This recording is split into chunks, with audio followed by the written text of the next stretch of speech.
Rayful Edmonds, the king of cocaine in D.C. Washington, D.C., late 1980s. As night fell, the city's streets transformed. Neon lights flickered, music pulsed from nightclubs, and a new kind of king ruled the night. This is the story of Rayful Edmonds III, D.C.'s most notorious drug lord, a man whose empire fueled a city's rise and fall. Rayful Edmonds III was born into a world where the line between law and crime blurred. His parents, both government workers by day, were also drug dealers by night.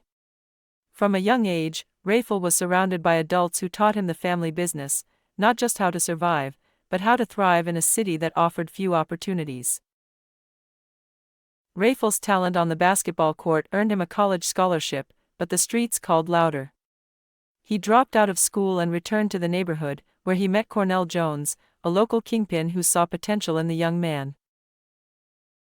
Under Jones's guidance, Rayful learned the art of the deal, how to move product, avoid the police, and build a loyal crew. He created escape routes for his dealers and employed family members to help run his operation. The night became his ally, a time when deals were made and alliances forged. By his early 20s, Rayful had built an empire.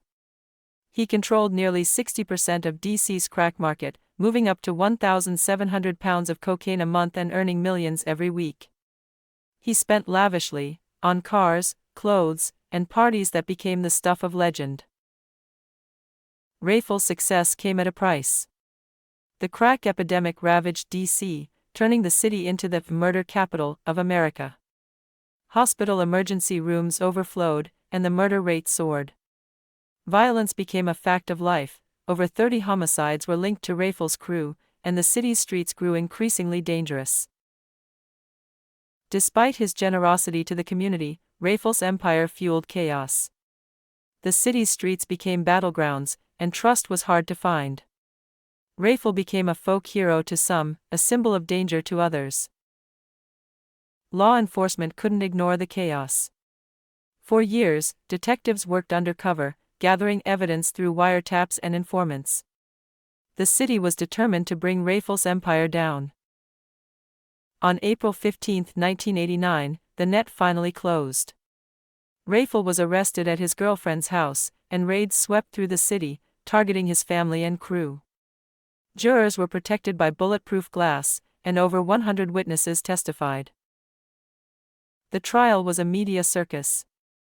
Rayful was sentenced to life in prison without parole, his mother and other family members also convicted for their roles in the operation. The courtroom was tense, the air thick with emotion. Prison was another world. Rayful was held at Quantico Marine Base, far from the city he once ruled. He spent years in solitary confinement, his only companions the shadows and the memories of his past life. In time, Rayful made a choice. He became an informant, helping authorities convict over 100 people involved in the drug trade. His cooperation changed the course of many lives, including his own. Released in 2024, Rayful died soon after, leaving behind a complicated legacy. Some see him as a cautionary tale, others as a survivor who tried to make amends. The city he once ruled had changed, but the lessons of his rise and fall remained. Today, D.C. is still healing from the crack epidemic, but the city is resilient. Community leaders, former dealers, and everyday people continue to work toward a better future. Rayful Edmonds' story is a reminder of the cost of ambition and the power of redemption.